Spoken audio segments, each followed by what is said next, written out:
मैं ओंकार हूं, दूसरों का हित करने वालों के लिए गंगा की पवित्र धार हूं, किंतु अहित करने वालों के लिए वज्र का प्रहार हूं।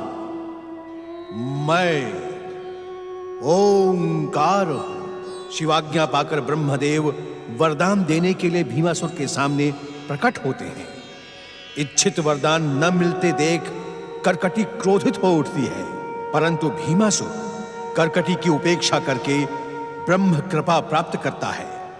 भीमासुर की सफलता से प्रसन्न राक्षस वीर उत्साहित होकर उसकी जय जयकार करते हैं। महाराज कुंभकर्ण के पुत्र वरदानी राक्षस राज भीमासुर की बंद करो ये जय जयकार।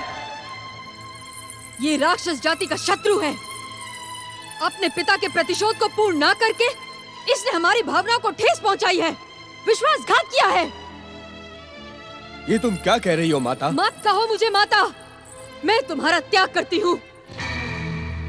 भला होता यदि तुम्हारे पिता कुंभकर्ण की मृत्यु का समाचार सुनकर मैं भी आत्महत्या कर लेती।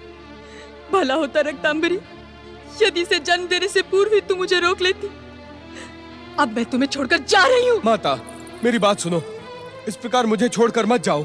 सावधान भीम, यदि अपने पुत्र होने का ढोंग करके तू मेरे पीछे आया तो मैं किसी पर्वत से कूदकर आत्महत्या कर लूंगी। हाँ।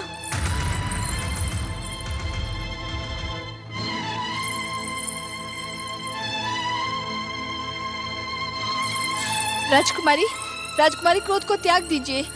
मुझे कुमार पर पूरा विश्वास है। किंतु मेरा विश्वास खंडित हो चुका है। उस वरदान का क्या महत्व है जो मेरे प्रतिशोध को पूरा ना कर सके, जो मेरे हृदय की ज्वाला को शांत ना कर सके? राजकुमारी, अगर इसी प्रकार आप चली गई तो कुमार तो अकेले रह जाएंगे। कौन कुमार? कौन भीम? मैं किसी की माता नहीं हूँ और ना कोई मेरा पुत्र है।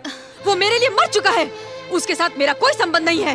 राजकुमारी, रक्तांबरी, यदि तुम्हें भी जाना है तो उसके पास चली जाओ, किंतु उस विश्वासघाती का नाम मेरे सामने मत लेना, अन्यथा मेरा क्रोध भी तुम्हें दंडित कर देगा।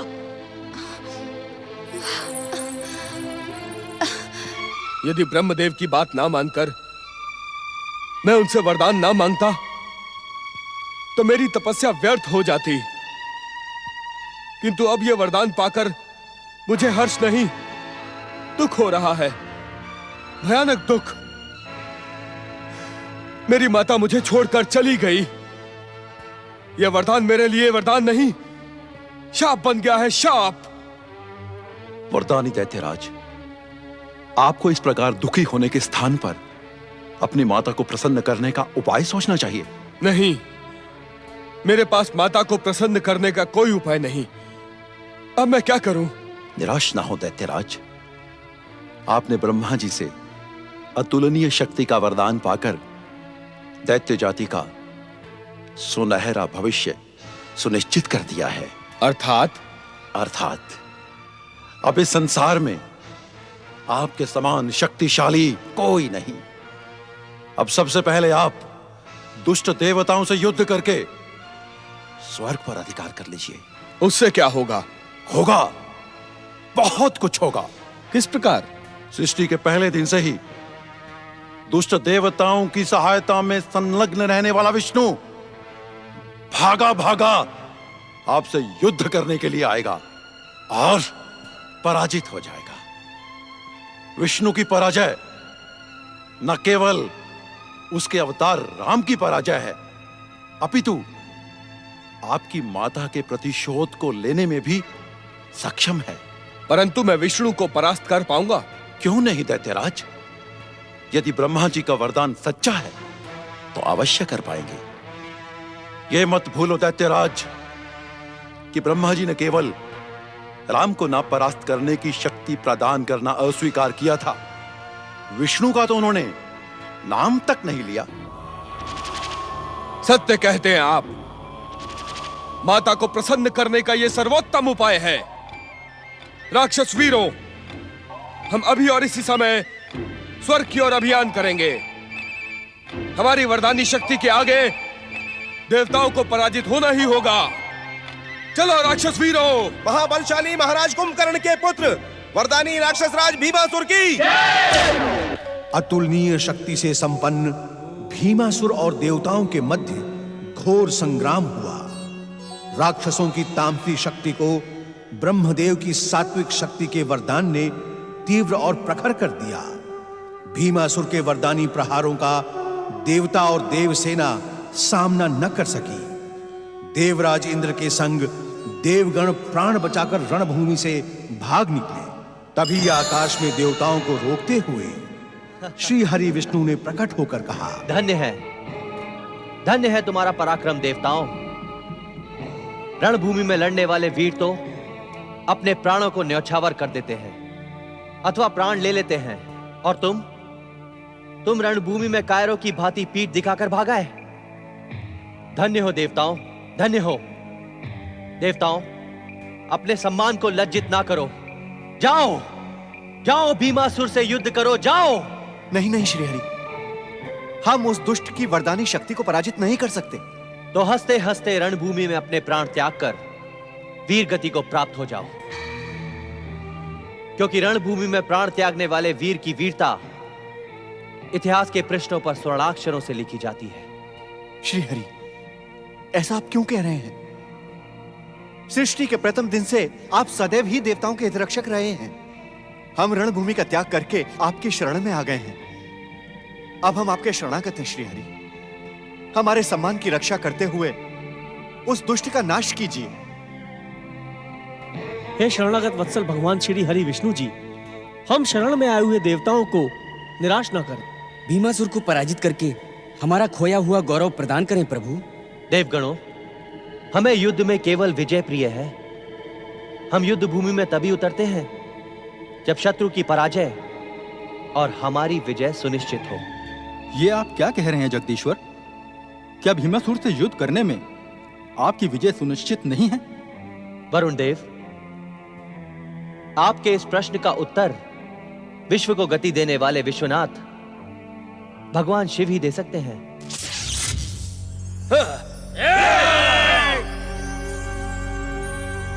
रणभूमि छोड़कर भागने वाले कायर देवताओं, मैंने पहले ही कहा था कि तुम मुझसे बचकर भाग नहीं पाओगे। भले इसके लिए मुझे आकाश का सीना चीरना पड़े, पृथ्वी को नापना पड़े, समुद्र को मथना पड़े, मैं तुम्हें दंडित किए बिना नहीं छोड़ूंगा। अधिक बढ़ चढ़कर ना बोल दुष्ट भीमासुर, अन्यथा जगत पालक श्री हरि विष्णु तुझे अवश्य दंडित करेंगे। तो इन दुष्ट कायर देवताओं की रक्षा के लिए आप आ ही गए श्री हरि। मैं भी आपको देखना चाहता था, रणभूमि में आपके साथ दो हाथ करना चाहता था, आपकी वैष्णवी शक्ति के सामने अपनी अतुल्य शक्ति को देखना चाहता था। अपनी मर्यादा को लांघने की धृष्टता ना दिखा दुष्ट भीमासुर। ब्रह्मदेव की वरदानी शक्ति की मर्यादा रखने के लिए हमने रणभूमि का त्याग किया था, किंतु अब यदि तू इस प्रकार अहंकारी बातें करेगा तो मैं तुझे दंडित कर ब्रह्मदेव के वरदान की श्रेष्ठता को मिथ्या कर दूंगा। आ, मैं तुझे युद्ध के लिए ललकारता हूं। आ! परंतु मैं तुझ जैसे भीरू और कायर से युद्ध नहीं करना चाहता। आप क्या देख रहे हैं श्री हरि? यदि आप में साहस है तो आप मुझसे युद्ध करें। मैं आपको युद्ध की चुनौती देता हूं और विश्वास दिलाता हूं कि रणभूमि में अपने प्रहारों से मैं आपको संतुष्ट करूंगा। युद्ध की याचना लेकर आए वीर की याचना ठुकराना युद्ध नीति के विरुद्ध है। मैं तुम्हारी चुनौती स्वीकार करता हूं भीमासुर। तुम्हारी युद्ध की अभिलाषा पूर्ण करने का वचन भी देता हूं, किंतु तुम्हें भी मुझे एक वचन देना होगा। नहीं दैत्यराज, नहीं। इस छलिया विष्णु को कोई वचन मत देना। वचन की आड़ में ये आपका सर्वनाश कर देगा। हाँ दैत्यराज, वचन का सहारा लेकर इसने दैत्य जाति के गौरव मधु और कैटअप को मार डाला था। वामन रूप में इसी विष्णु ने महान दैत्य सम्राट महाराज बलि को छला था, और स्त्री रूप धारण करके इसी विष्णु ने महान दैत्य सेनापति राहु का मस्तक काट डाला था। इसकी बातों में मत आना दैत्यराज, मत आना। पहले मुझे इनकी बात सुन लेने दें। कहे श्री हरि कहे, युद्ध के लिए मैं आपको क्या वचन दे सकता हूं? अपनी मृत्यु को छोड़कर मैं युद्ध करने के लिए कोई भी वचन दे सकता हूं। कहे। तुम धन्य हो भीमासुर, धन्य है तुम्हारी बुद्धि और धन्य है तुम्हारा विवेक। दैत्यराज, प्रशंसा करके ये छलिया आपको छलने की भूमिका बना रहा है। इसकी बातों में मत आओ, मत आओ। आप शांत रहें, मैं अपना भला बुरा जानता हूं। कहे श्री हरि, आपको युद्ध करने के लिए कौन सा वचन चाहिए? मुझे युद्ध से घृणा है भीमासुर, क्योंकि युद्ध भूमि में अहंकार, अभिमान और स्वार्थ की भावना प्रचारित होती है। परंतु जब युद्ध अनिवार्य होता है तो मैं ही युद्धाग्नि में प्राणों की संविदा डालता हूं और मैं ही प्राणों की आहुति ले लेता हूं। तो क्या अब युद्ध अनिवार्य हो गया है? हाँ, क्योंकि मैं तुम्हारी याचना ठुकराकर तुम्हें और अधिक अभिमानी बनाना नहीं चाहता हूं। इसीलिए मैं तुम्हारी चुनौती स्वीकार करता हूं भीमासुर। इस युद्ध में राक्षसों की ओर से केवल तुम लड़ोगे और देवताओं की ओर से केवल मैं लड़ूंगा, जिससे युद्ध भूमि में व्यर्थ का रक्तपात ना हो।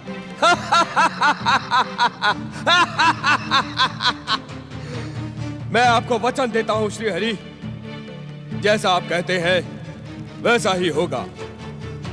हम दोनों ही द्वंद्व युद्ध में देव और दानवों का भविष्य निश्चित करेंगे। यदि मैं पराजित हुआ तो स्वर्ग इंद्र का, किंतु यदि मैं विजयी हुआ तो स्वर्ग मेरा। मैं इस द्वंद्व पर स्वर्ग को दांव पर लगाता हूं। चलो साथियों।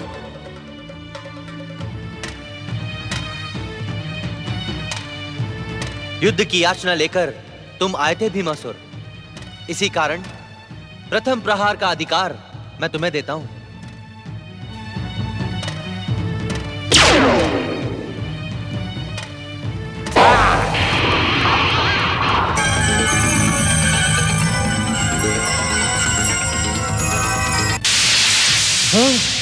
जगदीश्वर भगवान श्री हरि विष्णु की जगदीश्वर भगवान श्री हरि विष्णु की। अभी युद्ध का अंतिम परिणाम नहीं आया है, ये देवता विष्णु की जय जयकार क्यों कर रहे हैं? देवता छलिया कायर और दुष्ट हैं। मेरे बार बार मना करने पर भी दैत्यराज ने मेरी बात नहीं मानी। ये पराजय उसी का परिणाम है। छलिया विष्णु ने एक बार फिर से छल करते हुए ब्रह्मा जी के वरदान को मिथ्या करने की भूमिका रची है। ब्रह्मा भी तो देवता है, देवता देवता का ही साथ देगा। तुम सत्य कहते हो। उस चोटी वाले साधु नारद मुनि ने जानबूझकर समय व्यर्थ करवाने के लिए दैत्यराज को तपस्या के प्रपंच में फंसाया है।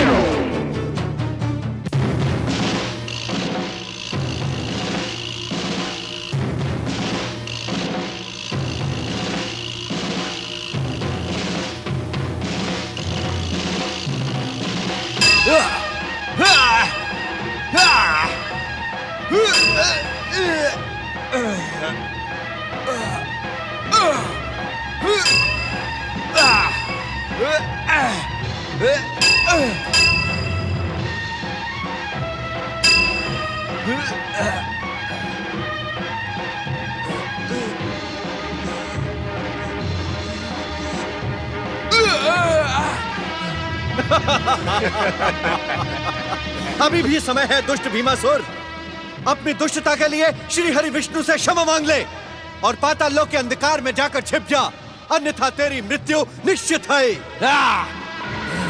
देवराज, द्वंद्व करने वाले को संबोधित करना अनुचित और युद्ध नीति के विरुद्ध है। दैत्यवीरों, हमें भी दैत्यराज का मनोबल बढ़ाने के लिए उनकी जय जयकार करनी चाहिए। महाबलशाली महाराज कुंभकर्ण के पुत्र वरदानी राक्षस राज भीमासुर की जय।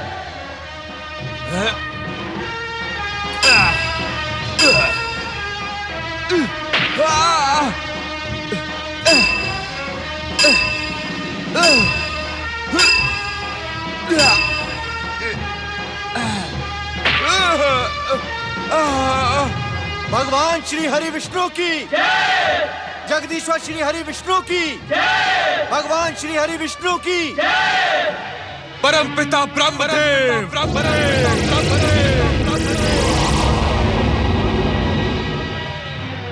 क्या आपका दिया हुआ अतुल्य शक्ति का वरदान व्यर्थ था? व्यर्थ था? व्यर्थ था? क्या आपकी तपस्या करना मेरी भूल थी? मेरी भूल थी? मेरी भूल थी? क्या आपने दुष्ट और छलिया देवताओं के साथ षड्यंत्र करके मुझे भ्रमित करने के लिए वरदान दिया था? वरदान दिया था? वरदान दिया था? वरदान दिया था? क्या संसार का अटल सत्य ब्रह्म वाक्य असत्य है? उत्तर दे ब्रह्मदेव। उत्तर दे ब्रह्मदेव। उत्तर दे ब्रह्मदेव। उत्तर दे। प्रकट हो। प्रकट हो। प्रकट हो। भीम, युद्ध में निराशा की नहीं, शक्ति की आवश्यकता होती है। महाबली कुंभकर्ण की शक्ति के साथ ही साथ तुम्हें परमपिता ब्रह्मदेव के वरदान की कृपा भी प्राप्त है। निराश ना होकर प्रहार करो, अपनी अभिलाषा पूर्ण करो और परिणाम की चिंता अपने आराध्य पर छोड़ दो। ये श्रीहरि को क्या हो गया है? जब वो स्वयं हार कर अस्त्र शस्त्र फेंक रहा है तो उसका वध क्यों नहीं करते? उसे प्रहार करने के लिए प्रेरित क्यों कर रहे हैं? भीमासुर, युद्ध में विजय वीर के पराक्रम की नहीं, उसकी दृढ़ इच्छा शक्ति की होती है। यदि इस प्रकार निराश हो जाओगे तो तुम्हारी पराजय निश्चित है। विजय की दृढ़ इच्छा शक्ति से प्रहार करो। हां, अस्त्र उठाओ।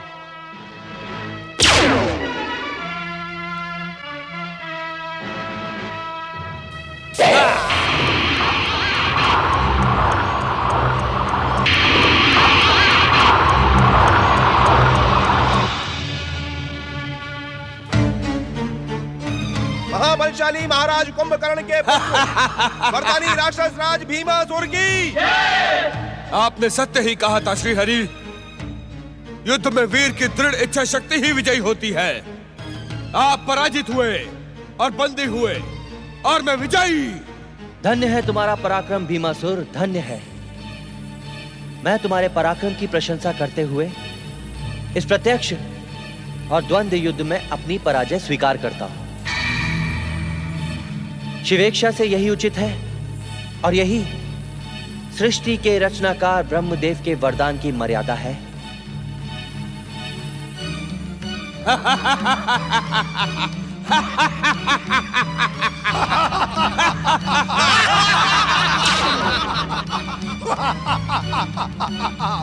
चलिया विष्णु पराजित होकर अदृश्य हो गया है। आज दैत्य जाति के लिए सबसे महान दिन है। विष्णु को पराजित करके दैत्यराज भीमासुर ने अपनी कीर्ति को अमर किया है। राक्षस वीरों, देवताओं के अदृश्य होने से पहले इन्हें बंदी बना लो।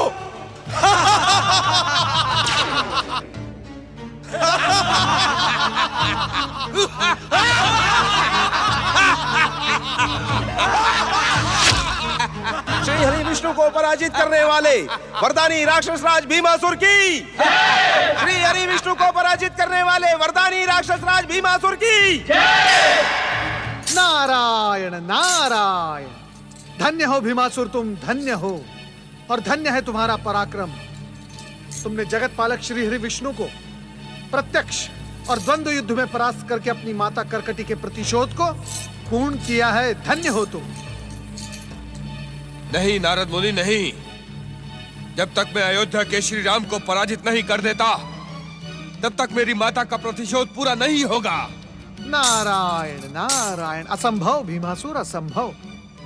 श्री राम से प्रतिशोध लेना तुम्हारे लिए अब असंभव है, क्योंकि तुम्हें वरदान मिलने से पूर्व ही श्री राम पृथ्वीलोक के अपने अवतार को सार्थक करके वैकुंठ के लिए प्रस्थान कर चुके हैं। इसलिए श्री राम के प्रति अब प्रतिशोध की भावना रखना समय को व्यर्थ करना है। नारायण नारायण। ओम नमः शिवाय। राक्षस वीरों, हमें नारद मुनि की बात पर पूरा विश्वास है। श्री हरि विष्णु की पराजय के साथ ही हमारे महान पिता कुंभकर्ण की हत्या करने वाले अयोध्या के राजा राम भी पराजित हुए, क्योंकि राजा राम श्री हरि के ही अवतार हैं। श्री हरि और स्वर्ग पर विजयी होने के बाद अब हमें पृथ्वी और पाताल पर अधिकार करना है, परंतु उससे पहले हम अपनी माता करकटी से मिलकर उनका प्रतिशोध पूरा होने की सूचना देकर उन्हें प्रसन्न करेंगे। मैं ओंकार हूं, दूसरों का हित करने वालों के लिए गंगा की पवित्र धार हूं, किंतु अहित करने वालों के लिए वज्र का प्रहार हूं। मैं ओंकार हूं। विचलित अग्निदेव को नारद मुनि भीमासुर के समान तपस्या और आराधना का मार्ग दिखाते हैं। भीमासुर को तपस्या करते देख उत्तेजित इंद्र षड्यंत्र रचता है। दूसरी ओर करकटी राक्षसों को भीमासुर की सुरक्षा का आदेश देती है। भीमासुर का हित करने आए देवता और इंद्र राक्षसों के बंदी बनते हैं। करकटी देवताओं को प्रताड़ित करते हुए दंडित करने का आदेश देती है।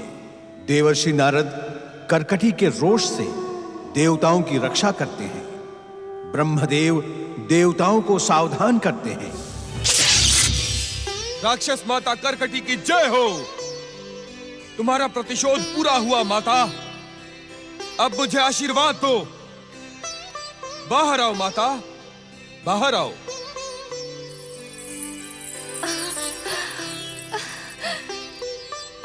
कुमार, अपनी विजय के लिए मेरी बधाई स्वीकार करो। माता करकटी कहाँ है? राजकुमारी के लौटने की प्रतीक्षा तो मैं भी कर रही हूं ना राजकुमार। उस दिन की गई वे आज तक नहीं लौटी। क्या? यह आप क्या कह रही हैं? क्या आपने उन्हें खोजने का प्रयास नहीं किया? उन्होंने मुझे शपथ दी थी कुमार कि यदि मैंने उनके सामने तुम्हारा नाम लिया तो वे आत्महत्या कर लेंगी। इसी कारण मैं विवश थी कुमार।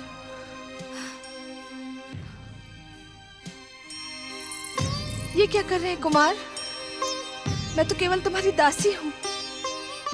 आप भी मेरी माता समान हैं। आज मैं अपनी माता का प्रतिशोध पूरा करके उनसे आशीर्वाद लेने आया था, परंतु मुझ अभागे को अपनी माता का आशीर्वाद भी प्राप्त नहीं हुआ। काकी, आपको मुझ पर एक उपकार करना होगा। आप आदेश करें कुमार। किसी भी प्रकार मेरी माता को ढूंढकर उन्हें इस बात की सूचना दें कि उनका प्रतिशोध पूरा हुआ। मैंने न केवल स्वर्ग पर विजय प्राप्त की है, अपितु प्रत्यक्ष और द्वंद्व युद्ध में श्री हरि विष्णु को भी परास्त किया है। यह सूचना पाते ही वे प्रसन्न होकर लौट आएंगी। आपको यह सूचना उन तक पहुंचानी होगी काकी। जैसी कुमार की आज्ञा। परंतु कुमार, स्वयं माता को खोजने जाते तो अधिक उचित होता। नहीं काकी, माता करकटी तक ये शुभ समाचार आपको ही पहुंचाना होगा। अभी मेरा अभियान पूरा नहीं हुआ। मुझे पृथ्वी लोक पर भी अधिकार करना है। अपने पृथ्वी अभियान को सफल करने के लिए वरदानी भीमासुर विशाल राक्षसी सेना लेकर निकल पड़ा। अनेक राज्यों पर अधिकार करते हुए वो कामरूप देश पहुंचा, जहां के राजा परम शिव भक्त महाराज सुदक्षिण, जो राजा होते हुए भी स्वयं को शिव चरणों का दास समझते हुए सदा ऋषि वेश में अपना राजकाज संभालते हैं। आज भी महाराज सुदक्षिण की राजसभा में उनके स्थान पर विश्वनाथ भगवान शिव की जय जयकार हो रही है। भगवान आशुतोष की, भगवान आशुतोष की। हर हर महादेव, हर हर महादेव।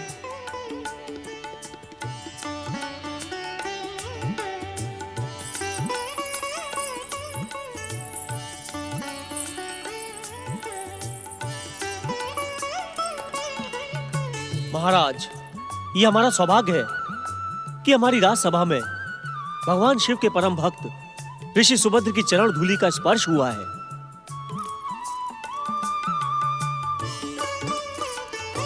महाराज सुदक्षिण, महारानी सुदक्षिणा, आप दोनों की शिव भक्ति वास्तव में प्रशंसा की योग्य है। भोलेनाथ की आप दोनों पर असीम कृपा है। शिव भक्त के रूप में आप दोनों की कीर्ति दूर दूर तक प्रसारित हो चुकी है। ऋषिवर, ये भगवान भोलेनाथ और आप जैसे ऋषियों के आशीर्वाद का फल है। गुरु बिना ज्ञान, भक्ति, परमार्थ एवं मुक्ति कुछ भी प्राप्त नहीं होता।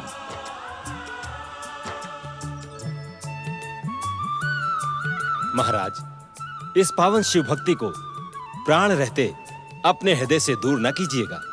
कैसा भी संकट आए, शिव चरणों में दृढ़ रहिएगा। ऋषिवर, शिव कृपा से आप वर्तमान, भूत और भविष्य सभी कुछ जानते हैं। क्या आपको कहीं से ऐसा संकेत मिला है कि हम पर कोई आकस्मिक संकट आने वाला है? भगवान शिव की लीला अत्यंत रहस्यपूर्ण होती है महारानी। कभी कभी दुष्टों को दंडित करने के लिए वे अपने सच्चे भक्तों की कठोर परीक्षा लेते हैं। कभी कभी किसी महान जनहित के कार्यों को पूरा करने के लिए ऐसी परिस्थितियां उत्पन्न कर देते हैं कि जिसकी हम कल्पना भी नहीं कर सकते। इस समय हम एक आवश्यक बात कहने के लिए ही यहाँ आए हैं। ऋषिवर, क्या आपको अपनी बात कहने के लिए एकांत की आवश्यकता है? नहीं महाराज, हमें एकांत की नहीं, ध्यान की आवश्यकता है। अर्थात? महाराज, जो बात हम कहने जा रहे हैं उसे आपके साथ साथ यहाँ उपस्थित हर राजपुरुष को भी गंभीरता और ध्यान से सुनना आवश्यक है, क्योंकि हमारी बात का संबंध केवल आपसे नहीं, पूरे कामरूप देश से है।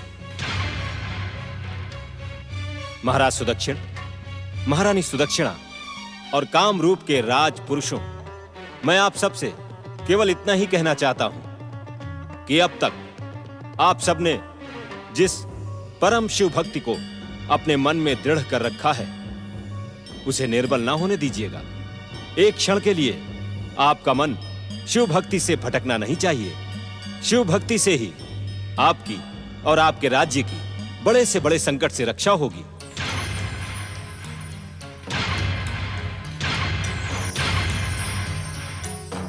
हम केवल यही कहने और आप सबको सावधान करने आए थे। भगवान शिव आप सबका कल्याण करे। हर हर महादेव, हर हर महादेव, हर हर महादेव। महाराज, क्या गुरुदेव? महारानी सुदक्षिणा, गुरुदेव तो हमारी शिव भक्ति को दृढ़ करने आए थे।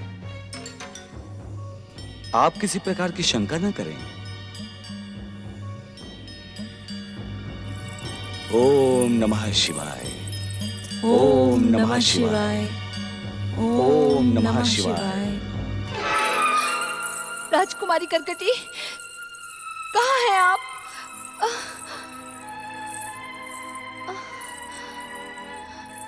राजकुमारी करकटी, कहाँ हैं आप?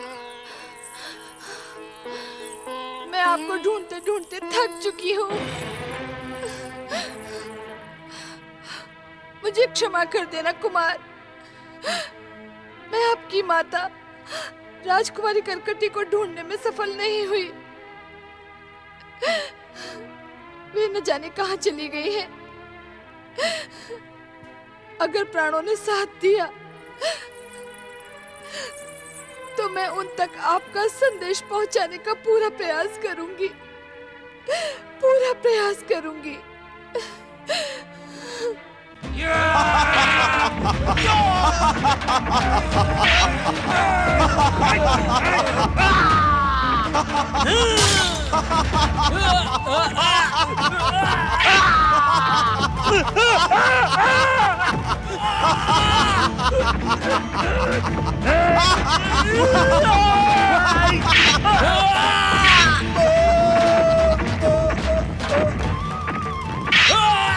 राक्षस वीरों, मेरे पिता महाराज कुंभकर्ण और ज्येष्ठ काका श्री महाराज रावण के समान पृथ्वी के सातों द्वीपों पर मेरा अधिकार होना चाहिए।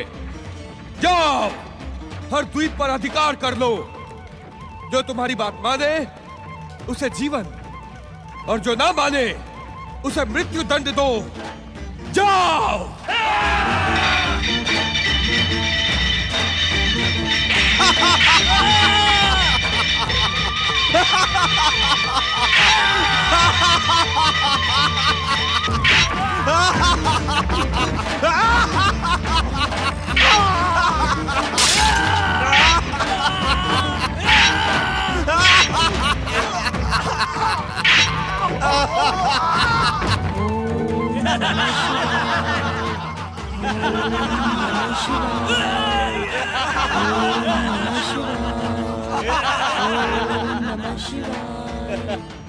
सम्राट, भीमासुर की अधीनता स्वीकार कर लो, अन्यथा हम तुम्हें यहीं समाप्त कर देंगे।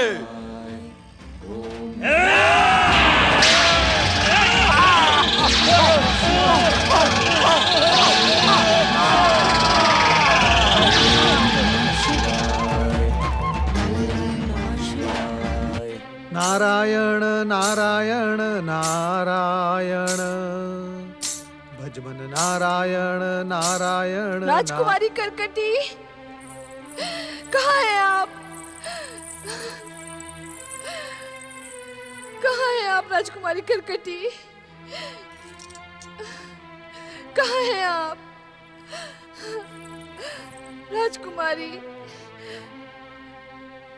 मैं आपको खोजते खोजते थक चुकी हूँ। कहाँ है आप? कहाँ है आप? नारायण नारायण। तो रक्तांबरी भगवान भोलेनाथ की कृपा से अपनी स्वामिनी राक्षस माता करकटी को मिलने में सफल नहीं हुई। नारायण नारायण।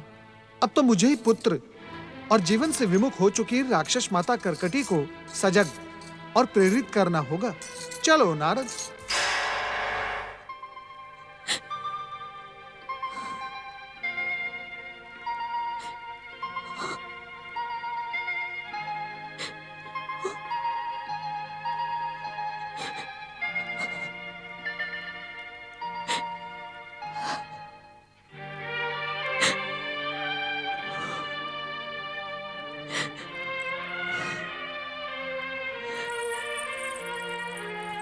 एक और दिन समाप्त हुआ, किंतु मेरा प्रतिशोध अब भी पूर्ण नहीं हुआ। मुझे क्षमा करें महाराज कुंभकर्ण। मुझे पता नहीं था कि आपका पुत्र कुपुत्र होगा। सम्राट बनने की इच्छा उसे अपने पिता के हत्यारे को भुला देगी। मैं जानती हूं महाराज, यमलोक में आपकी आत्मा प्रतिशोध के लिए तड़प रही होगी, किंतु मैं क्या करूं? मैं विवश हूं,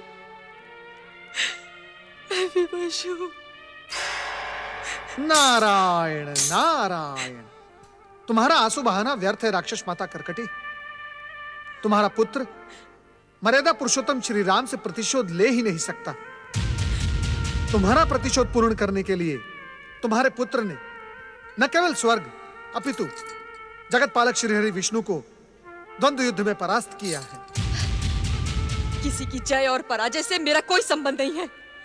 मैं तो केवल राम, लक्ष्मण और हनुमान की पराजय का समाचार सुनना चाहती हूँ। नारायण नारायण। राक्षस माता करकटी, प्रतिशोध की बात को मन से निकाल दो। कैसे निकाल दूं नारद मुनि? इसी प्रतिशोध को पूरा करने के लिए तो ये विधवा अपने पति की मृत्यु के पश्चात भी जीवित है। नारायण नारायण। राक्षस माता करकटी, तुम्हारा प्रतिशोध तो तभी पूर्ण होगा जब श्री राम होंगे। राम नहीं? आप कहना क्या चाहते हैं? अयोध्या के राजा श्री राम अपने अनुज लक्ष्मण जी के साथ अपने अवतार को सार्थक करके पृथ्वीलोक से प्रस्थान कर चुके हैं। अब उनसे प्रतिशोध लेने की बात मन में रखना केवल व्यर्थ ही नहीं, मूर्खतापूर्ण है। नारायण नारायण। राक्षस माता कर्कटी, इस समय तुम्हें तुम्हारा कर्तव्य पुकार रहा है। अपने और अपने प्रिय पति कुंभकर्ण के प्रेम के चिन्ह भीमासुर को मृत्यु के मुख में जाने से बचाओ। बचाओ उसे, बचाओ। वो स्वर्ग का सम्राट श्री हरि को पराजित करने वाला भीमासुर, उसे भला कौन मार सकता है? शिव शंकर। शिव शंकर? नारायण नारायण। तनिक स्मरण करे राक्षस माता कर्कटी, स्मरण करे। भीमासुर को वरदान देते समय परमपिता ब्रह्मा जी ने क्या कहा था? क्या कहा था? मुझे कुछ याद नहीं। नारायण नारायण, मैं याद दिलाता हूं। परमपिता ब्रह्मा जी ने कहा था, यदि तुम्हारा पुत्र भीमासुर शिव भक्तों को सताएगा तो उसका अंत भगवान भोलेनाथ के हाथों निश्चित है। इस समय तुम्हारा पुत्र भीमासुर पृथ्वीवासी शिव भक्तों को सता रहा है। पृथ्वी पर प्रेम करने वाले और अपने भक्तों पर असीम प्रेम करने वाले भगवान भोलेनाथ अपने भक्तों की करुण पुकार को अनसुनी कभी नहीं करेंगे। उसे रोको, उसे रोको, अन्यथा नारायण नारायण। किंतु मैं तो उससे सारे संबंध तोड़ चुकी हूँ। नारायण नारायण। राक्षस माता कर्कटी, माता और पुत्र का संबंध तोड़ने से कभी नहीं टूटता। माता और पुत्र का संबंध उतना ही पवित्र होता है जितना पति और पत्नी का। और राक्षस माता, अपने मृत पति के लिए अपने जीवित पुत्र का जीवन दांव पर न लगाओ। उसे रोको, उसे रोको राक्षस माता कर्कटी, उसे रोको, अन्यथा तुम्हारे पास ये आंसू बहाने के अतिरिक्त कुछ भी शेष नहीं बचेगा। जाओ, उसे रोको। पुत्र पुत्र पुत्र भीम। नारायण नारायण। धन्य है भोलेनाथ आप और आपकी लीला। धन्य है भोलेनाथ, कुछ ऐसी लीला करें आप कि राक्षस माता कर्कटी अपने पुत्र को सद्बुद्धि देने में सफल हो जाए। नारायण नारायण।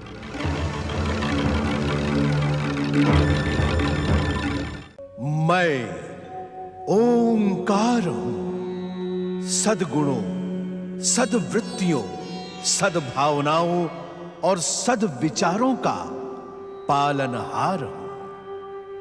मैं ओंकार हूं। शिव भक्त महाराज सुदक्षिण और महारानी सुदक्षिणा को सुभद्र ऋषि सावधान करते हैं। राक्षसों के प्रहार से भगवान शिव अपने भक्त सुदक्षिण की रक्षा करते हैं। नारद से भीमासुर की सफलता का समाचार सुनकर प्रसन्न कर्कटी शिव भक्तों पर अत्याचार की बात सुनकर विचलित हो जाती है। उधर सुदक्षिण की सभा से प्राण बचाकर आए सैनिकों को भीमासुर क्रोध के साथ कहता है, बंदी बनाकर हमारे सामने प्रस्तुत क्यों नहीं किया? जिसने हमारे अनेक वीर राक्षस सैनिकों को समाप्त कर दिया, उसे जीवित रहने का कोई अधिकार नहीं। उसका जीवित रहना हमारी वरदानी शक्ति पर कलंक है। राक्षस वीरों और सेना नायक को महाराज सुदक्षिण ने नहीं बल्कि शिवलिंग से निकली तेज ज्योति ने मारा है। क्या बकवास कर रहे हो तुम? क्या हमारे सेना नायक असलोम भी राक्षस वीरों के साथ मारे गए? कामरूप का राजा दुष्ट सुदक्षिण हमारा सबसे बड़ा शत्रु है। हम उसे अपने हाथों से समाप्त करेंगे। राक्षस वीरों, कामरूप की ओर अभियान करो। पुत्र भीम, तू क्या किसी शिव भक्त को मारने जा रहा है? माता, तुम्हें किसने बताया कि मैं शिव भक्त को मारने जा रहा हूं? उसी चोटी वाले नारद मुनि ने, जिसने तुझे ब्रह्मा जी की तपस्या का परामर्श दिया था। पुत्र, यदि तूने किसी शिव भक्त को सताने का प्रयास किया तो शिव का प्रकोप तुझे क्षमा नहीं करेगा पुत्र, नहीं करेगा। ब्रह्मा जी ने भी वरदान देते समय यही कहा था।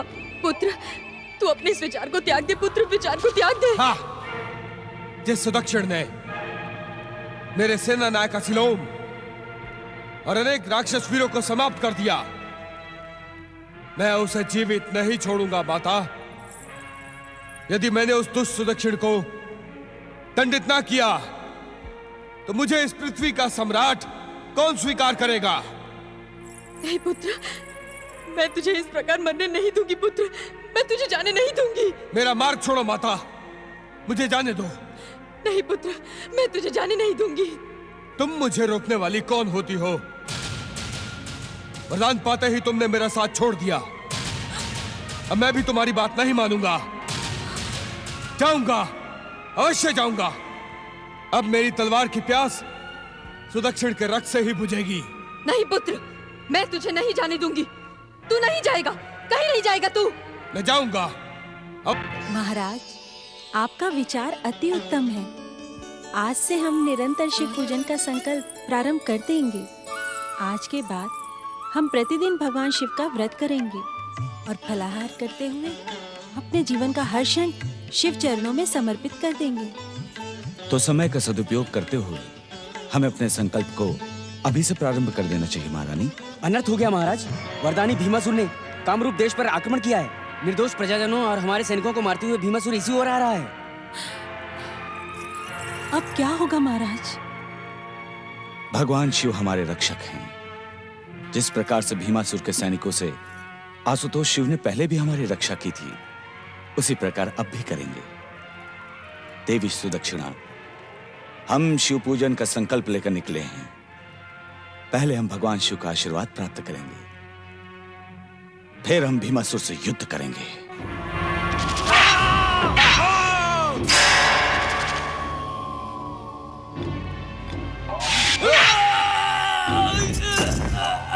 दुष्ट सुदक्षिण, तुम्हें राक्षस विद्रोह का दंड देने के लिए हम स्वयं आए हैं।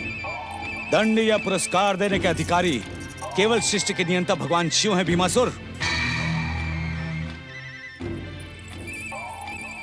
तुम चाह कर भी हमारा कुछ नहीं बिगाड़ सकते, कुछ नहीं। यदि शिव कोप के पात्र नहीं बनना चाहते तो जैसे आए वैसे ही वापस चले जाओ। एक शिव भक्त एक अत्याचारी राक्षस को इस पृथ्वी का सम्राट कदापि स्वीकार नहीं करेगा, कदापि नहीं। भीमासुर, यदि तुमने शिव भक्तों को सताया तो भगवान शिव के हाथों तुम्हारी मृत्यु निश्चित है। यदि तूने किसी शिव भक्त को मारने का प्रयास किया तो शिव का प्रकोप तुझे क्षमा नहीं करेगा। राक्षस वीरों, इस राक्षस शत्रु को बंदी बनाकर सह्याद्री के कारागार में डाल दो। यदि कल तक इसने हमें इस पृथ्वी का सम्राट स्वीकार नहीं किया तो हम इसी खड़क से इसके सर को धड़ से अलग कर देंगे। फिर चाहे परिणाम कुछ भी हो। स्वामी, मैं भी आपके साथ बंदीगृह चलूंगी। संकट की इस घड़ी में मैं आपसे अलग नहीं रह सकती, कदापि नहीं। ओम ब्रह्माय नमः। अनर्थ हो गया परमपिता, अनर्थ हो गया। संसार में ब्रह्म वाक्य मिथ्या हो गया परमपिता। आज दुष्ट भीमासुर इस शिवभक्त को सताने में सफल हो गया। परमपिता अपनी आंखें खोले, आंखें खोले परमपिता। अपनी आराधना, अपनी साधना को विराम दे परमपिता, अपनी आंखें खोले। अन्यथा दुष्ट भीमासुर पृथ्वीलोक अपने अत्याचारों से मत डालेगा परमपिता, अपनी आंखें खोले।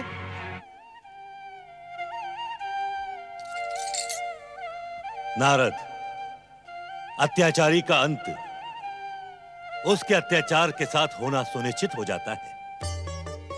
इसलिए इस समय तुम उत्तेजित और विचलित न हो और ध्यान से हमारी बात सुनो।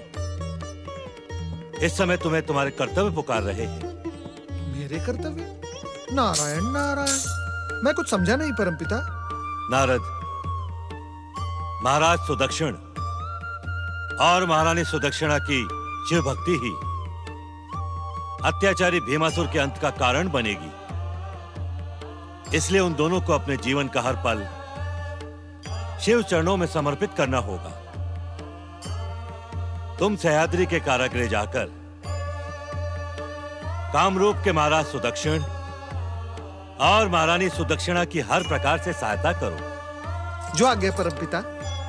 ओम नमः शिवाय।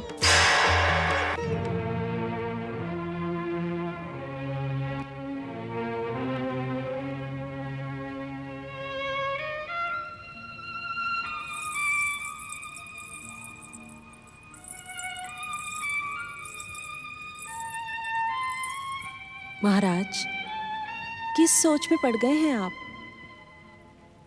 हम कितनी बार आपसे पूछ चुके हैं, लेकिन आप हमारे प्रश्न का उत्तर ही नहीं देते।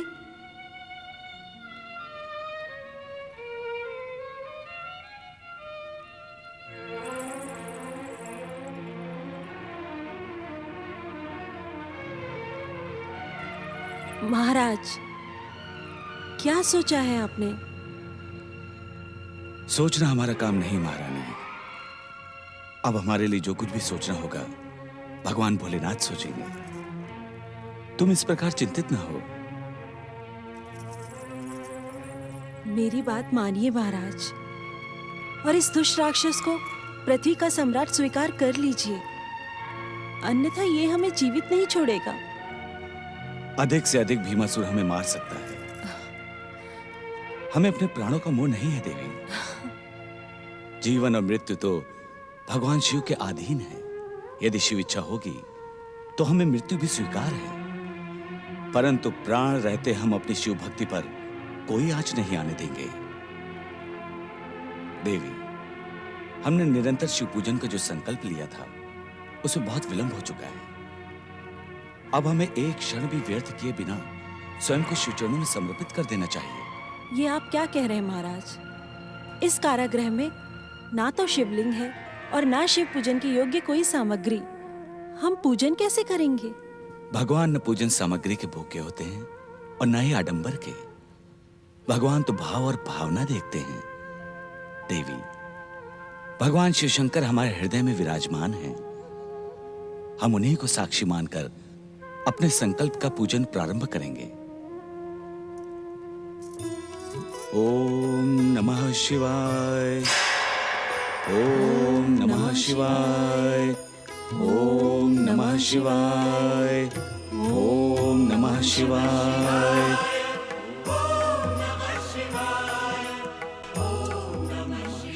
आप धन्य हैं भोलेनाथ, और धन्य है आपकी महिमा। अपने भक्तों की सहायता के लिए आप सदा तत्पर रहते हैं। मेरे यहाँ पहुँचने से पहले आप अपने भक्तों की सफलता के लिए अदृश्य रूप से पधार गए।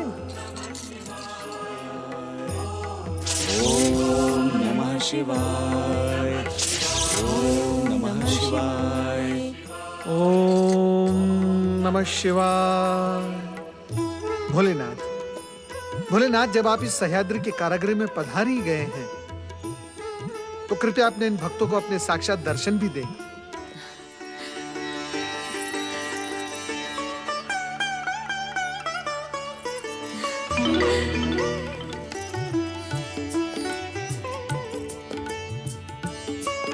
देवर्षि नारद जी, आप, आज मेरा जन्म सफल हो गया। आपके दर्शन पाकर मैं माया मोह के अनेक बंधनों से मुक्त हुआ। नारायण नारायण। महाराज सुदक्षिण, महारानी सुदक्षिणा, जिन पर भगवान भोलेनाथ की कृपा हो, उन्हें मोह माया का बंधन तनिक भी कष्ट नहीं पहुंचा सकता। परमपिता ब्रह्मा जी की आज्ञा से जो संदेश मैं यहाँ सुनाने आया था, शिव इच्छा से वो संदेश मेरे आने से पूर्व ही यहाँ पहुंच चुका है। इसी प्रकार अपने जीवन का प्रत्येक क्षण भगवान भोलेनाथ के चरणों में समर्पित करते रहो। भगवान भोलेनाथ आप दोनों की रक्षा करेंगे और अत्याचारी को दंडित भी करेंगे। यही परमपिता ब्रह्मा जी का संदेश है। आप दोनों का कल्याण हो। ओम नमः शिवाय।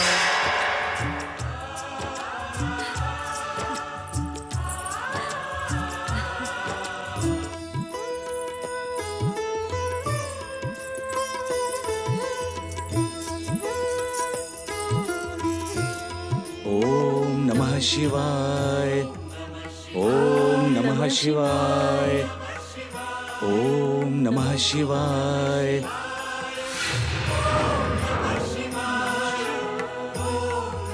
दुष्ट सुदक्षिण, तू अपनी तंत्र मंत्र की शक्ति से मुझे इस कारागृह में नष्ट करने के लिए शिव पूजन कर रहा है, किंतु मैं तुझे अपने अमंगल का कोई काम नहीं करने दूंगा।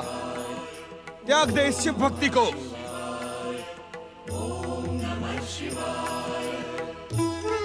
यदि तूने मुझे अभी और इसी समय इस संसार का सम्राट स्वीकार नहीं किया तो मैं ब्रह्मा की चेतावनी और अपनी माता करकटी की बात को भूलकर तुम दोनों को यमलोक पहुंचा दूंगा। इस शिव भक्ति को त्याग कर मुझे इस संसार का सम्राट स्वीकार कर। अब मेरे भयानक क्रोध से तुम दोनों को संसार की कोई शक्ति नहीं बचा सकती।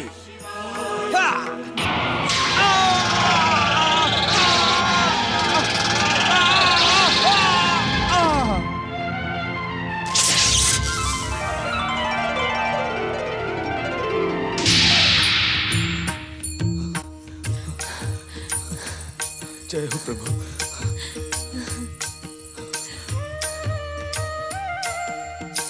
प्रभु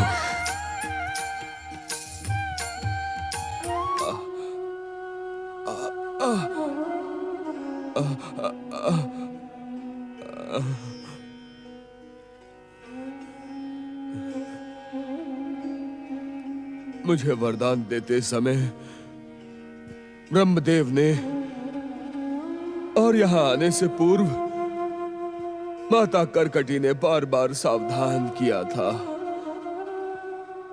परंतु मैंने अपने अभिमान और अहंकार के कारण आपके भक्तों को सताने का भयानक पाप किया था। हे भोलेनाथ, मैं पापी हूं, अपराधी हूं, परंतु आप तो दया के सागर हैं, क्षमा के प्रतीक हैं। हो सके तो मुझे क्षमा कर दीजिएगा। कुछ ऐसा करें प्रभु जिससे मेरा नाम आपके नाम के साथ जुड़ जाए, जिससे भविष्य और संसार में कोई भी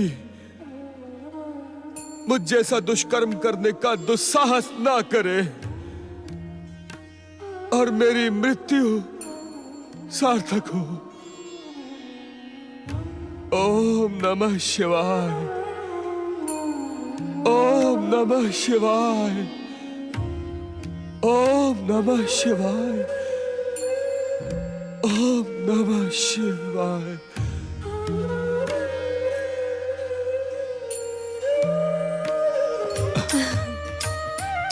भोलेनाथ की जय हो, भोलेनाथ की जय हो।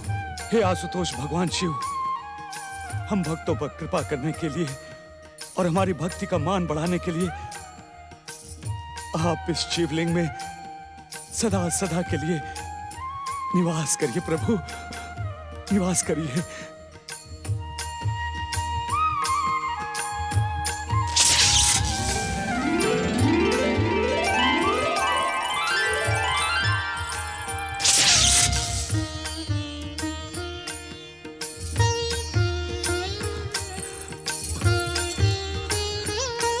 भगवान भोलेनाथ की जय।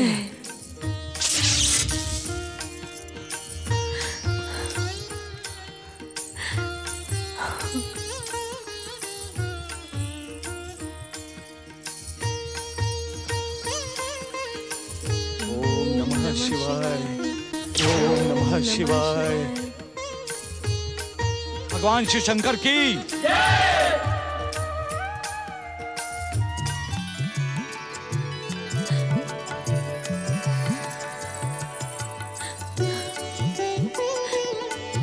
अपने अंत समय में भीमासुर ने न केवल पश्चाताप किया, अपितु परम पावन पंचाक्षरी मंत्र का स्मरण करते हुए अपने प्राण त्याग दिए। इसी कारण भोलेनाथ भगवान शिव ने अपनी इच्छा और कृपा से भीमासुर की भक्ति को सुदृढ़ करने के लिए इस तीर्थ का नाम भीमा शंकर सुनिश्चित किया है। सभी का कल्याण करने वाले भगवान भीमा शंकर की तीर्थराज भीमा शंकर की महिमा के साथ ही महाराज सुदक्षिण और महारानी सुदक्षिणा की शिव भक्ति की कीर्ति भी अनंत कालों तक अमर रहेगी।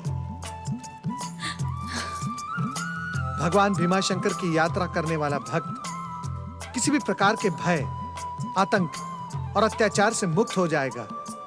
देवराज, इस तीर्थ यात्रा के प्रभाव ने आपके भय को भी दूर कर दिया है।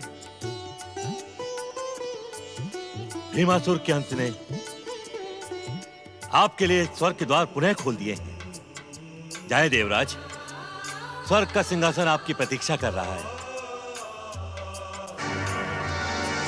परंतु देवराज, जाने से पहले इस पावन तीर्थ की पवित्र स्मृति अपने हृदय में बैठा लो और अपने जीवन का प्रत्येक क्षण शिव चरणों में समर्पित कर दे, जिससे आपका भविष्य और स्वर्ग शिव कृपा से सुरक्षित रहें।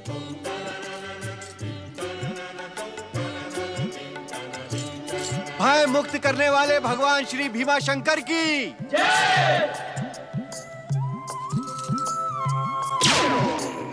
शिव के भक्त जनों ने पुकारा जब संकट पड़ने पर, शिव के भक्त जनों ने पुकारा जब संकट पड़ने पर, तब तब ज्योतिर्लिंग में पधारे अजर अमर शिव शंकर। मैं ओंकार हूं, सद्गुणों, सद्वृत्तियों, सद्भावनाओं और सद्विचारों का पालनहार हूं। मैं ओंकार हूं। करकटी भीमासुर को विश्वासघाती मानते हुए अपमानित करती है। रक्तांबरी भी करकटी को समझाने में असफल रहती है। राक्षस वीरों की बात मानकर माता की प्रसन्नता के लिए भीमासुर स्वर्ग अभियान पर निकल पड़ता है। पराजित देवताओं को श्री हरि विष्णु प्रताड़ित करते हैं। भीमासुर की चुनौती पर श्री हरि विष्णु रक्तपात के स्थान पर द्वंद्व युद्ध करना स्वीकार कर लेते हैं। श्री हरि विष्णु के उत्साहित करने पर भीमासुर श्री हरि को बंदी बना लेता है। अजय अमर शिव शंकर, अजय अमर शिव शंकर, अजय अमर शिव शंकर, अजय अमर शिव शंकर, अजय अमर शिव शंकर, अजय अमर शिव शंकर, अजय अमर शिव शंकर, अजय अमर शिव शंकर।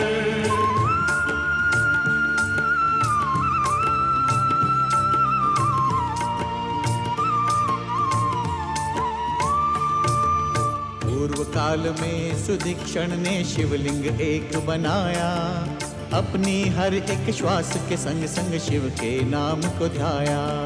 भीमासुर को पता चला तो शिवलिंग निकट वो आया, करने लगा अपमान वो शिव का, क्रोध में था भरमाया। वारलिंग पे करने लगा वो भीमेश्वर जी प्रकट हुए, भीमासुर का वध कर डाला केवल एक हुंकार लिए। तब से ज्योतिर्लिंग में भीमा शंकर जी विख्यात हुए, उनके मनोरथ हो गए पूरे जिसने इनके दर्श किए। जय जय भीमा शंकर, जय जय भीमा शंकर, जय जय भीमा शंकर, जय जय भीमा शंकर, जय जय भीमा शंकर, जय जय भीमा शंकर, जय जय भीमा शंकर, जय जय भीमा शंकर। जात, कुल, वंश और कर्म की अनदेखी करके केवल सच्ची भक्ति और सच्ची भावना से स्नेह करने वाले महेश्वर भगवान शिव ने कुंभकर्ण और करकटी पुत्र भीमासुर को अपनी भक्ति में प्रमुख स्थान दिया। महाराज सुदक्षिण और सुदक्षिणा की सहायता करने पधारे भगवान भोलेनाथ का पावन लिंग भीमाशंकर के नाम से प्रसिद्ध हुआ। सारा संसार भीमाशंकर ज्योतिर्लिंग की जय जयकार से गूंज उठा। शिवेच्छा से ही प्रत्येक कल्प को 4 भागों में बांटा गया। सतयुग, त्रेता, द्वापर और कलयुग। समय के पटल पर भीमासुर के साथ ही साथ त्रेता युग भी समाप्त हुआ और नया द्वापर युग एक नई चेतना, एक नए उजाले के साथ आ पहुंचा। इच्छा को भी अपनी इच्छा से संचालित करने वाले भोलेनाथ की इच्छा का संकेत पाकर युग परिवर्तन की पृष्ठभूमि में इस नए द्वापर युग के प्रारंभ में सभी शुभ शक्तियां हर हर महादेव का घोष करती शिव समाधि स्थल कैलाश पर प्रकट हुई।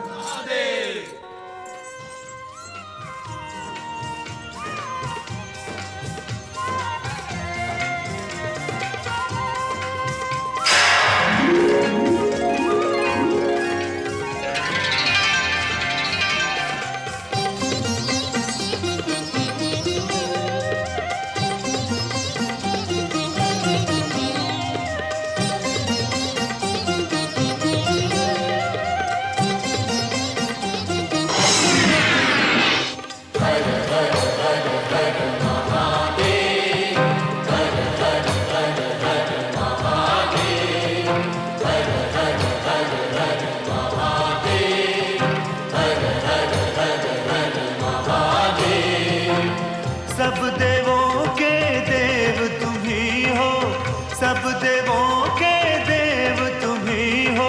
हर हर हर हर महादेव, हर हर हर हर महादेव, हर हर हर हर महादेव, हर हर हर हर महादेव, हर हर हर हर महादेव। हर हर महादेव, हर हर महादेव। ओम नमः शिवाय। परमपिता, प्रार्थना के मध्य भगवान भोलेनाथ का ये रूप परिवर्तन किस बात का संकेत है? नारद, इस संसार के कण कण में महादेव ही समाये हुए हैं। इस संसार के हर रूप में भगवान शिव ही तो हैं। भगवान शिव अपनी इच्छा से कोई भी कैसा भी रूप धारण कर सकते हैं। नारद, नारद, एक बात और है। चमत्कारी शिव लीला के इस रहस्य को यदि तुम बुद्धि और विवेक से जानने का प्रयास करोगे तो अवश्य ही जान पाओगे। नारायण नारायण। परमपिता, बुद्धि और विवेक साथ नहीं दे रहे हैं। शिव इच्छा से आज हमें जिस शिव स्वरूप के दर्शन हुए हैं उसका रहस्य समझ में नहीं आ रहा है परमपिता। नारद, सदाशिव भगवान भोलेनाथ की परम कल्याणकारी लीला का रहस्य शिव भक्तों के लिए सदा अनजाना नहीं रहता। किंतु श्रीहरि, नारद, आश्चर्य की आवश्यकता नहीं। श्रीहरि विष्णु का कथन सत्य का प्रमाण है। हम अपने भक्तों के वश में हैं। हमारे भक्त प्रश्न और जिज्ञासा के चक्रव्यूह में गोते नहीं मारते। रूप परिवर्तन का यह संकेत सरल और साधारण है। शिव शिव शिव शिव शिव शिव। भोलेनाथ, जो आपके लिए सरल और साधारण होता है वही हम जैसे अज्ञानियों के लिए असाधारण और कठिन। भोलेनाथ, कृपया करके आपके इन भक्तों को इस शिवलीला का रहस्य बताएं। नारद, सृष्टि परिवर्तनशील है। एक छोटे से कण से लेकर विशाल पर्वत तक सब कुछ परिवर्तित हो रहा है। परिवर्तन की यही गति जीवन को सुख, संतुष्टि और कल्याण का संदेश देती है। परिवर्तन की इसी धारा में बहते हुए हमारी सृष्टि सतयुग, त्रेता युग की यात्रा करते हुए अब द्वापर युग के द्वार पर खड़ी है। नारायण नारायण। भोलेनाथ, हम अज्ञानियों को इस बात का ज्ञान ही नहीं था कि अब हम एक नए युग में प्रवेश करने जा रहे हैं। इस ज्ञान के साथ इतना और भी जान लो नारद कि आने वाला हर युग नवीनता के साथ ही साथ प्रचलित मान्यताओं, परंपराओं और आस्थाओं को नष्ट भ्रष्ट करने का प्रयास करता है। वो सब कुछ अपनी दृष्टि से देखने का प्रयत्न करता है। यदि इस दृष्टि में रचना की भावना और सत्यता होती है तो सृष्टि खिल उठती है, परंतु स्वार्थ और विध्वंस होता है तो सृष्टि त्राहिमाम करके आर्तनाद करने लगती है। यह रूप परिवर्तन करके हमें महादेव ने उन स्थितियों से सावधान करने का प्रयास किया है। तो क्या आने वाला नया युग द्वापर किसी विध्वंस और विस्फोट का संकेत लेकर आ रहा है श्रीहरि। देवराज इंद्र, शुभ और अशुभ के मध्य संघर्ष तो सृष्टि के पहले दिन से ही चल रहा है। अब तक जो हुआ वो अच्छा था, जो अब हो रहा है वो भी अच्छा ही हो रहा है, और जो भविष्य में होगा वो भी अच्छा और शुभ ही होगा। इसलिए चिंता करने की कोई आवश्यकता नहीं है। धन्य धन्य भोलेनाथ, आप धन्य हैं। अब कृपा करके इतना और बता दें कि इस नए युग का मुख्य उद्देश्य क्या होगा। नारद, इस द्वापर युग में दैत्य शक्तियों का प्रभाव कम होगा। ये तो शुभ संकेत है महादेव। बात पूरी होने से पहले ही अपने अनुमान से कुछ कह देना विद्वानों की भाषा में अज्ञान माना जाता है देवराज। क्षमा क्षमा भोलेनाथ, क्षमा। इसका अर्थ ये नहीं कि ये दैत्य शक्तियां पाताल में जाकर छुप जाएंगी, अपितु ये दैत्य शक्तियां इस नए युग में मानव को माध्यम बनाकर अपना स्वार्थ पूर्ण करेंगी और सदा के समान शुभ कार्य में बाधा डालेंगी। स्वार्थी मनुष्यों और दुष्ट शक्तियों के इस मिलन से धर्म का स्थिर पांव डगमगाने लगेगा, धर्म पर संकट उत्पन्न होगा। अब तक धर्म पर अटल रहते हुए गर्व करने वाले अनेक प्राणी धर्म का साथ छोड़कर अधर्मी, अत्याचारी, अनैतिक और अन्यायी बनकर अशुभ शक्तियों का साथ देंगे। किंतु परमपिता, ऐसे में धर्म की स्थिति क्या होगी? भोलेनाथ, क्या द्वापर युग में सभी प्राणी अधर्मी हो जाएंगे? ऐसा ना कभी हुआ है, ना ही कभी होगा। सृष्टि के संतुलन में धर्म और अधर्म दो पहलू हैं। अधर्म सदैव अपने दुष्कर्मों से धर्म के पलड़े को झुकाने का प्रयास करता है, किंतु अंत में विजय धर्म और सत्य की होती है। और इस नए युग का मुख्य उद्देश्य भी धर्म संस्थापना ही होगा। प्रभु, इस धर्म संस्थापना के सूत्रधार कौन होंगे? जिज्ञासु नारद, युग, धर्म और धर्म की संस्थापना के लिए प्रारंभ हो रहे इस द्वापर युग में जगत पालक श्री हरि विष्णु पुरुषोत्तम अवतार धारण करेंगे। पुरुषोत्तम अवतार? पुरुषोत्तम अवतार? हाँ, ये द्वापर युग भविष्य में पुरुषोत्तम श्री कृष्ण के युग के नाम से जाना जाएगा। श्री हरि अवतार श्री कृष्ण पृथ्वी के समस्त जीवों को प्रेम, योग, ज्ञान और भक्ति की प्रेरणा देते हुए धर्म की संस्थापना करेंगे। नारायण नारायण। भोलेनाथ, क्या पिछले युग के समान इस नए युग में अन्य शुभ शक्तियां अवतार धारण नहीं करेंगी? अब तक तो ऐसा नहीं कहा गया नारद। सतयुग और त्रेता युग के समान इस युग में भी अनेक शुभ शक्तियां अवतार धारण करके श्री हरि विष्णु के पुरुषोत्तम अवतार श्री कृष्ण को धर्म की संस्थापना में योगदान देंगी। प्रभु,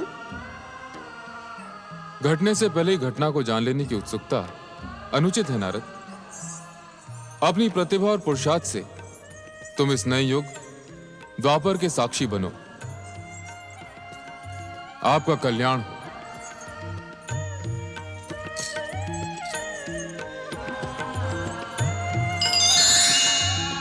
नए युग का साक्षी बनने के लिए नारद के साथ ही साथ सभी शुभ शक्तियां अपने अपने धाम को लौट गईं। शिवेच्छा से सृष्टि की अनंत यात्रा में द्वापर युग का प्रारंभ हुआ। ऋषिपुत्री शकुंतला और महाराज दुष्यंत के प्रेम से जन्मे महाराज भरत के नाम से ऋषियों की इस पवित्र आर्य भूमि को भारतवर्ष के नाम से भी संबोधित किया गया। परम शक्तिशाली शिव भक्त और सत्य पर आस्था रखने वाले महाराज भरत के नाम से भारतवर्ष में वीरों को जन्म देने वाले भरत कुल की परंपरा चल पड़ी। इसी महान कुल में समय के साथ जन्मांध धृतराष्ट्र, पांडु और दासी पुत्र विदुर का जन्म हुआ। महाराज धृतराष्ट्र के पुत्र कौरव और महाराज पांडु के पुत्र पांडव कहलाए। स्वार्थ भरी महत्वाकांक्षा और प्रतिशोध से जलते कौरवों ने अपने मामा शकुनी की कुटिल नीति को द्यूत के पांसों पर सफल बनाते हुए पांडवों को पराजित कर 12 वर्ष के वनवास और 1 वर्ष का कठोर अज्ञातवास झेलने पर विवश कर दिया। ज्येष्ठ कुरुपुत्र दुर्योधन अपनी इस सफलता से अभिमान के शिखर पर जा बैठा। अभिमानी दुर्योधन ने अट्टहास करते अपने भाई दुशासन से कहा, हरी सभा में द्रौपदी का चीरहरण करके तुमने वीरता का ढोंग करने वाले पांडवों को कहीं मुंह दिखाने के योग्य नहीं छोड़ा। आप सत्य कहते हैं भ्राताश्री। मुझे पूरा विश्वास है कि हस्तिनापुर से निकलकर अपमान और कलंक का दंश धोने के लिए पांडव चुल्लू भर पानी में डूब मरे होंगे। ऐसे घोर अपमान के बाद भ्राता कोई वीर जीवित नहीं रह सकता। परंतु अभी तक मेरे घोर शत्रु पांडवों के मृत्यु का समाचार क्यों नहीं आया? क्यों नहीं आया? कहीं ऐसा तो नहीं कि पांडवों को धूत क्रीड़ा में पराजित देखकर हमारे गुप्तचर सुस्त हो गए? सुस्त तो नहीं भ्राताश्री, परंतु निश्चिंत तो हम भी हो गए हैं। जब तक पांडव हमारे सामने शत्रु बनकर हस्तिनापुर में थे, तब तक हम दिन रात उन्हें नीचा दिखाने की योजना बनाते रहते थे। अब जबकि द्यूत क्रीड़ा में पांडव पराजित होकर 12 वर्षों का वनवास और 1 वर्ष के कठोर अज्ञातवास के लिए निकल चुके हैं, तब मानो ऐसा लगता है कि हमारे लिए कोई काम ही ना बचा हो। अनुज, मैं पांडवों की ओर से बिल्कुल निश्चिंत हो गया हूं। लज्जा के दंड से भले ही पांडव जीवित बच जाएं, परंतु वन का कठोर जीवन उनके मनोबल को नष्ट भ्रष्ट कर देगा। पांडु, प्रणाम मामा श्री। आयुष्मान बाबा। मामा श्री, जब से आपने पांडवों को धूत क्रीड़ा में पराजित किया है, तब से आपके चलने, आपके उठने, आपके बैठने, आपके सोचने में विजय का विजय घोष सुनाई देता है। विजय वीर मामा श्री की जय हो। दुशासन बोलो, विजय वीर मामा श्री की जय हो। भांजो, मैंने सदैव तुमसे ये कहा है कि केवल मेरे पास से नहीं है, ये तो मेरी सेना है, सेना। मामा श्री, मुझे तो पूरा विश्वास है कि सोते जागते हर समय पांडवों को आपके पासों की सेना दिखाई देती होगी। हतभागा युधिष्ठिर तो चौंक चौंक कर पौ बारा कहते हुए रात में भी उठ बैठता होगा। सावधान भांजो, सावधान रहो। ये जो मेरे पांसों की सेना है ना, इन्हीं के कारण तुम्हें आज ये महान अवसर और विजयश्री प्राप्त हुई है। परंतु कहीं ऐसा ना हो, कहीं ऐसा ना हो कि 13 वर्षों के पश्चात वो पांडव वापस यहां आकर अपने राज्य की मांग करने लगे। असंभव, असंभव मामा श्री, क्योंकि जिस ओर पांडव गए हैं, वहां से हस्तिनापुर लौट कर आने का कोई मार्ग नहीं है मामा श्री। भ्राताश्री ठीक कहते हैं मामा श्री। अब पांडव नहीं, पांडवों की मृत्यु का दुख भरा समाचार लौट कर आएगा। हाँ मामा श्री, हाँ, मैं भी उसी समाचार की प्रतीक्षा कर रहा हूं। बस भांजो, ये महान अवसर हंसी ठट्टों में उड़ा देने वाला नहीं है। याद रहे कि जब तक तुम्हारे शत्रु ये पांडव जीवित हैं, तब तक तुम इस राज्य के एक छत्र सम्राट कभी नहीं बन सकते दुर्योधन। क्योंकि तुम्हारे शत्रु का जीवित रहना तुम्हारे लिए संकट का एक बड़ा कारण बन सकता है। इसलिए तुम्हारे लिए अच्छा यही रहेगा कि तुम अपने आमोद प्रमोद और हंसी ठट्टों को भूलकर इस समय ये विचार करो कि शत्रु को कैसे समाप्त करना है भांजे।